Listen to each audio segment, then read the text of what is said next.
നമുക്ക് ഇവിടെ കിട്ടാൻ വളരെ പ്രയാസമുള്ള ഒരു ഇബാദത്താണ് ഇത്തിബാഉൽ ജനായിസ്, ജനാസയുടെ കൂടെ പോവുക എന്ന് പറയുന്നത്. അത് നമ്മളറിയുന്ന നമുക്ക് പരിചയമുള്ള ആളുകളൊക്കെ മരണപ്പെട്ടാൽ നമ്മളൊരു പക്ഷേ ബനിയാസിൽ മഖബറയിൽ കൂടെ പോയേക്കാം. അല്ലാതെ എത്രയോ മയ്യിത്തുകൾ, എത്രയോ മുഅ്മിനീങ്ങളായ ആളുകൾ മരിച്ചുകൊണ്ടിരിക്കുന്നുണ്ട്. ജന്മം നടക്കുന്നു, ജനനം നടക്കുന്നു, അതേപോലെ ഇപ്പുറത്ത് മരണവും നടന്നുകൊണ്ടിരിക്കുന്നുണ്ട്. പക്ഷെ നമ്മളത് അറിയുന്നില്ല. അള്ളാഹുവിൻ്റെ വലിയൊരു ഹിക്മത്താണ് മരണം അള്ളാഹു മറച്ചു വെച്ചത്. മരണം മറച്ചു വെച്ചത് വലിയ ഹിക്മത്താണ്. എത്ര ജന്തുക്കൾ മരിക്കുന്നുണ്ട്, എത്ര മൃഗങ്ങൾ മരിക്കുന്നുണ്ട്. നമ്മൾ വല്ല പൂച്ചയെ എന്തെങ്കിലുമൊക്കെ റോഡ് സൈഡിൽ കിടക്കുന്നത് കണ്ടേക്കാം. പക്ഷെ അതും കുറച്ച് കഴിഞ്ഞാൽ വലുതേക്കാരെ ക്ലീനേഴ്സ് എടുത്ത് കൊണ്ടുപോയി ഇത് കളയും. മരിച്ചു കിടക്കുന്നത് മനുഷ്യൻ കാണുന്നില്ല എന്നതാണ്. മരിച്ചു ചത്ത് കിടക്കുന്ന ജീവികളാണെങ്കിൽ അതിനൊക്കെ എടുത്ത് കൊണ്ടുപോയി കുഴിച്ചിടെ അതിനെ ഡിസ്പോസ് ചെയ്യുക എന്തെങ്കിലും ചെയ്തിരിക്കും. മരണം നമ്മൾ കാണുന്നില്ലല്ലോ. മരിച്ചു കഴിഞ്ഞ അവസ്ഥകൾ വളരെ കുറവാണ്. അത് ഉടനെ അതിനെടുത്തിട്ട് എന്ത് ചെയ്യും? മറവ് ചെയ്യും, അല്ലെങ്കിൽ അതിന് ആവശ്യമായ സ്ഥലങ്ങളിലേക്ക് അതിനെ നീക്കം ചെയ്യും. ജീവികളും പക്ഷികളാണെങ്കിൽ പോലും അപൂർവമേ നമ്മൾ കാണുന്നുള്ളൂ, അല്ലേ? വളരെ അപൂർവമല്ലേ കാണുന്നുള്ളൂ മരണം. കോടിക്കണക്കിന് ജീവികൾ മരിക്കുന്നുണ്ട് ഒരു ദിവസം, കോടിക്കണക്കിന് ജീവികൾ. മനുഷ്യരല്ലാതെ എത്രയോ മനുഷ്യരടക്കമുള്ള ജീവനുള്ളവർ എത്ര മരിച്ചുകൊണ്ടിരിക്കുന്നു. പക്ഷെ അല്ലാഹു തആലയുടെ വലിയൊരു ഹിക്മത്താണ്. മരണം ഇങ്ങനെ കാണുകയാണെങ്കിൽ മനുഷ്യന്മാർക്ക് പേടിയായി പോകും, നിരാശ വന്നു പോകും ജീവിതത്തിൽ. പടച്ചോനെ, എൻ്റെ ജീവനും പോകുമല്ലോ, ഞാനും മരിക്കുമല്ലോ എന്ന ചിന്ത ഇങ്ങനെ വന്നുകൊണ്ട്. അതുകൊണ്ട് അല്ലാഹു തആല ജീവിതത്തിൽ പരീക്ഷ വരാൻ വേണ്ടി മരിച്ചു കിടക്കുന്ന ചത്തുപോയ സാധനങ്ങളെപ്പോലും കാണിച്ചു തരുന്നില്ല എന്നാണ്. മയ്യത്തിനെ കൊണ്ടേ മറവ് ചെയ്യുന്നത് അതുകൊണ്ടാണ്.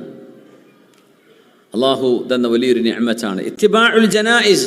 പക്ഷേ ഒരു ജനാസയെ, ഒരു മുഅ്മിനായ മനുഷ്യൻ്റെ ജനാസയെ അനുഗമിക്കുന്നത് വലിയ കൂലിയാണ്. മൻ തബിഅ ജനാസത മുസ്ലിമിൻ ഈമാനൻ വഹ്തിസാബൻ, അള്ളാഹു പ്രതിഫലം നൽകണം, അള്ളാഹുവിൻ്റെ അടുത്ത് നിന്ന് കൂലി വേണം എന്ന് ആഗ്രഹിച്ചുകൊണ്ട് ഒരു മയ്യത്തിൻ്റെ കൂടെ നിന്നു.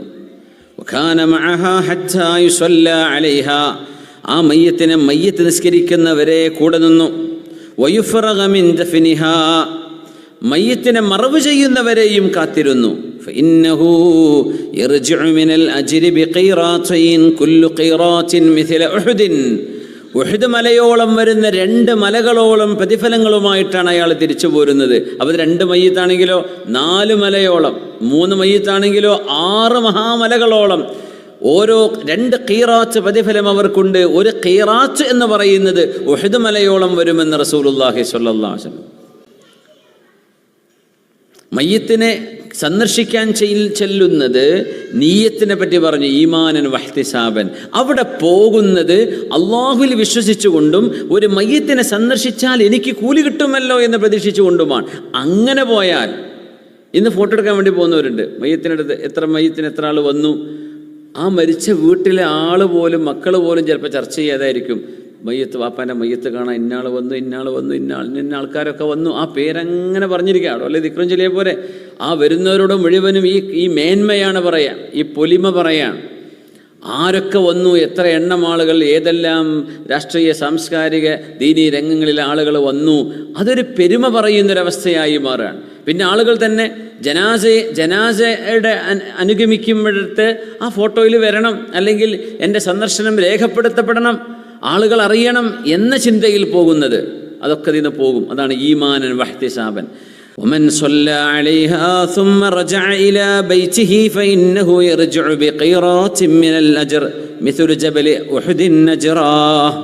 ഒരു മയ്യത്തിൻ്റെ കൂടെ പോകുന്ന ആളിനെ അല്ലാഹു തആല പ്രതിഫലം നൽകും. ഈമാനൻ വഹ്തിസാബൻ കൂടെ പോയാൽ, മറവ് ചെയ്യുന്നവരെ കൂടെ നിന്നാൽ 2 മലയോളം, ഉഹുദ് മലയോളം പ്രതിഫലം. നിസ്കാരം കഴിഞ്ഞു പോകുന്നു, മറവ് ചെയ്യാൻ അതുവരെ കാത്തിരിക്കാൻ പറ്റിയില്ലെങ്കിൽ 1 ഖീറാത്ത് അവർക്ക് ലഭിക്കും.